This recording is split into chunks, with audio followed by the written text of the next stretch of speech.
Donc on va voir rapidement comment utiliser le logiciel Adobe InDesign, qui est le logiciel le plus utilisé pour faire des mises en page. Donc quand vous entrez dans une librairie et que vous voyez les magazines, les journaux, tout, quand vous voyez des flyers, quoique les flyers c'est parfois fait avec Photoshop, mais disons que c'est extrêmement utilisé, Adobe InDesign. Et donc, si vous voulez, vous pouvez, quand vous avez le temps, sinon vous regardez juste ici, vous pourrez taper dans Google InDesign Examples. Je l'ai mis en anglais. Allez dans la partie images et vous aurez une vue d'ensemble sur le genre de document qui est fait dans InDesign. Donc, ça peut être des triptyques, comme celui qui est montré ici.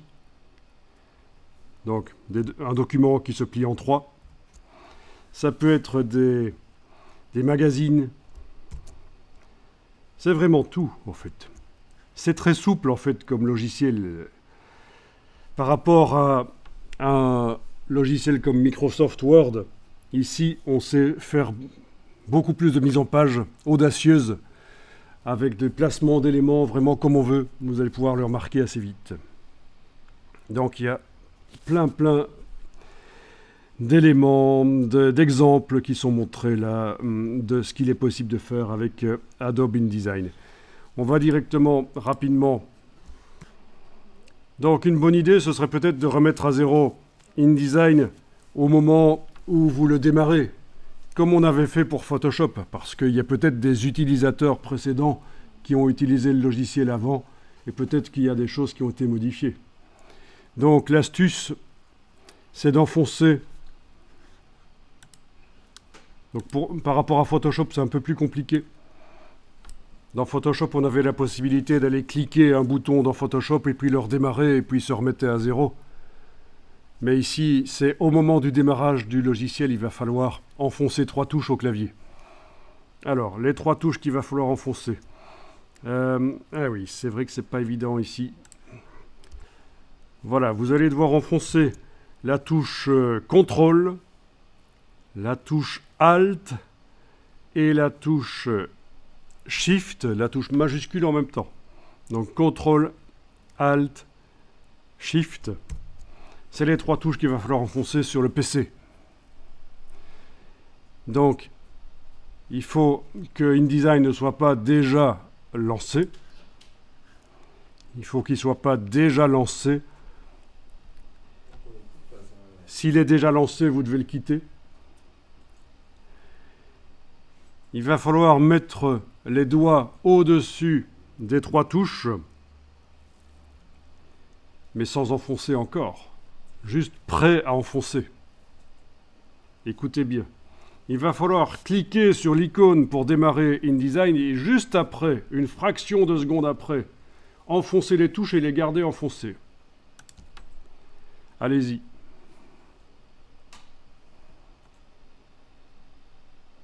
Et ça devrait faire apparaître un message qui est celui-ci en fait. Supprimer le fichier des préférences de InDesign et vous allez répondre oui. Et comme ça, on a remis à zéro le logiciel. Donc, si vous n'y êtes pas arrivé, il va falloir réessayer. Donc, je répète. Donc voilà, InDesign s'est lancé et a été remis à zéro avec les touches CTRL, ALT, SHIFT que vous avez enfoncées et gardées enfoncées juste après avoir cliqué sur l'icône de démarrage de InDesign. Donc, dans beaucoup de formations, plus de la moitié des gens n'y arrivent pas à faire ça. Après, on s'entraide et on y arrive. Hein. Déjà là, tu n'avais pas compris qu'il fallait garder les touches enfoncées. Tu les enfonçais brièvement. Non, c'est pas ça. Et aussi, le problème, c'est que les ordinateurs deviennent de plus en plus rapides et si on enfonce des touches trop tard après avoir cliqué sur l'icône, ça ne marche pas non plus. Et comme ils sont de plus en plus rapides, il faut vraiment être sur la balle et enfoncer les touches très rapidement après avoir cliqué. Donc ce qu'on vient de faire là, c'est la remise à zéro de InDesign. On retrouve InDesign tel qu'il était quand on vient de l'installer la première fois, avec ses réglages d'usine, on va dire, non modifiés par quelqu'un d'autre qui aurait utilisé le logiciel avant.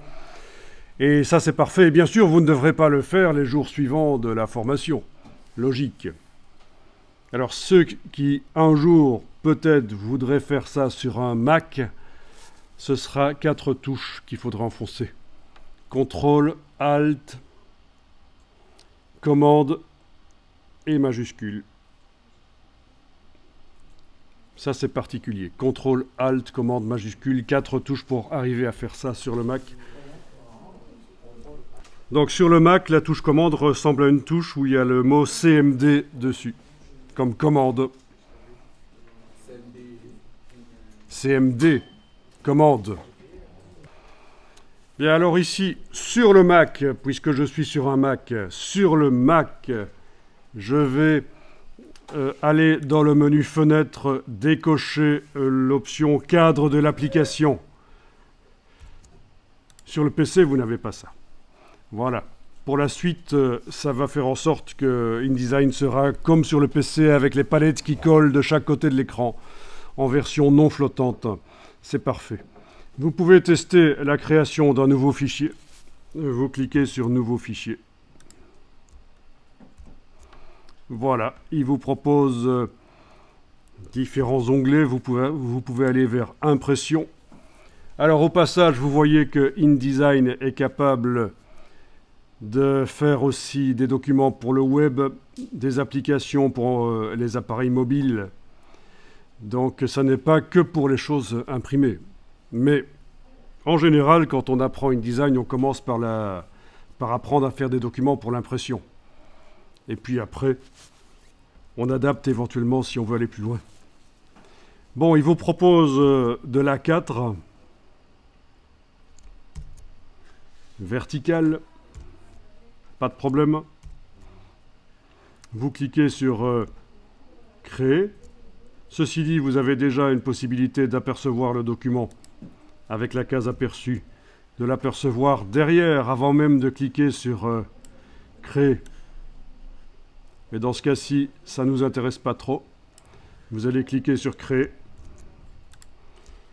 Et donc, étant donné que j'ai décoché la fonction cadre de l'application, j'ai InDesign qui ressemble un peu à ce que vous avez avec les choses qui collent au bord de l'écran.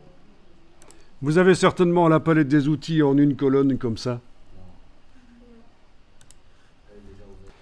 Elle est déjà en 2 colonnes chez vous? Comme ça? Parfait. Je viens d'utiliser ici la petite double flèche, bien sûr. On avait vu ça dans Photoshop pour faire passer la palette des outils en 2 colonnes. Et donc, chez vous, elle est déjà en 2 colonnes. Parfait. Alors, je pense que je vais mettre l'interface en clair pour que la projection soit meilleure. Donc, la projection est moins bonne à cause du soleil. Mais une chose qui va améliorer ma projection, c'est que je mette l'interface en clair. Et vous allez pouvoir, si vous voulez, vous aussi, sur vos ordinateurs, mettre l'interface en clair, mais vous n'êtes pas obligé de le faire. Donc, vous allez dans le menu Édition, Préférences. Ici, je suis sur un Mac, c'est dans InDesign Préférences, mais sur votre PC, c'est Édition, Préférences. Et vous allez jusqu'à la ligne qui s'appelle Interface.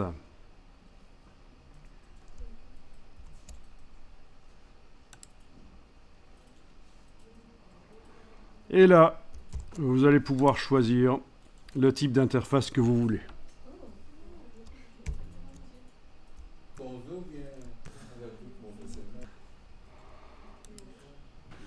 Donc voilà. Donc si je reviens ici dans mes résultats Google qui me montraient tout type de documents faits dans InDesign,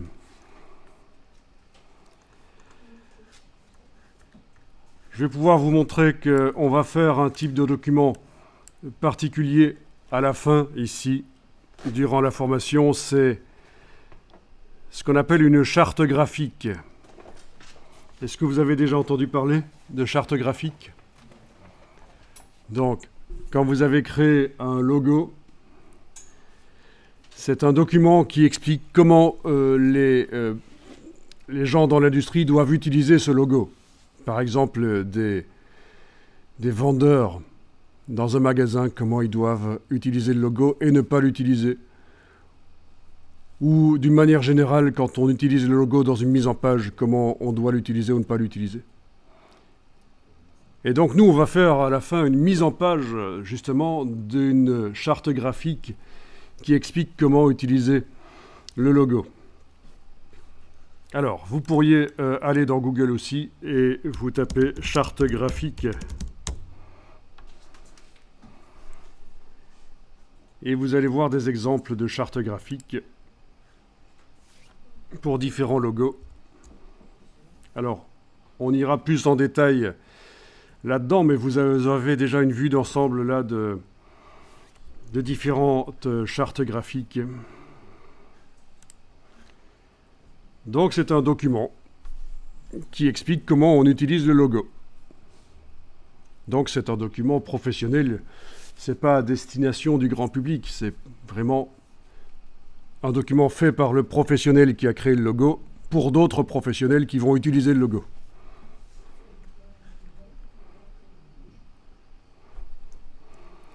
Alors, on verra plus tard qu'on peut télécharger des chartes graphiques. Il y en a énormément qui sont disponibles sur le web. On peut aussi tester les termes anglais.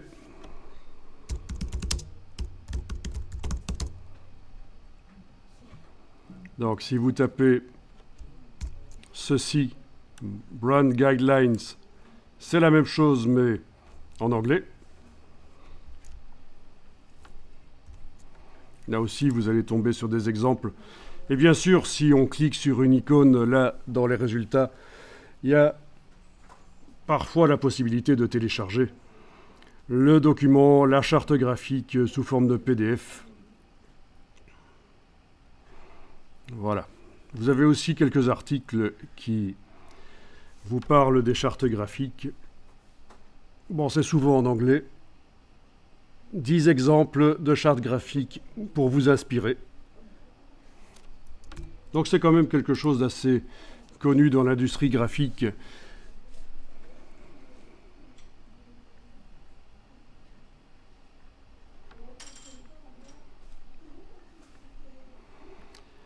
Ok.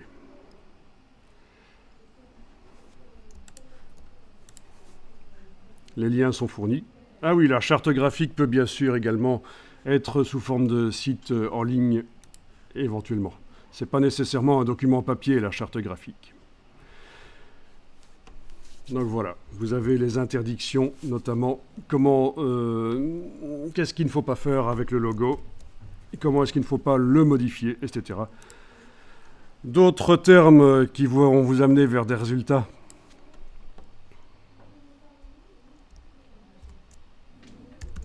En français cette fois, identité visuelle. Là aussi, ça vous parlera de charte graphique.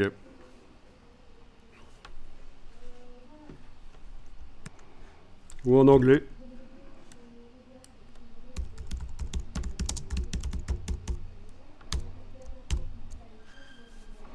Corporate Identity.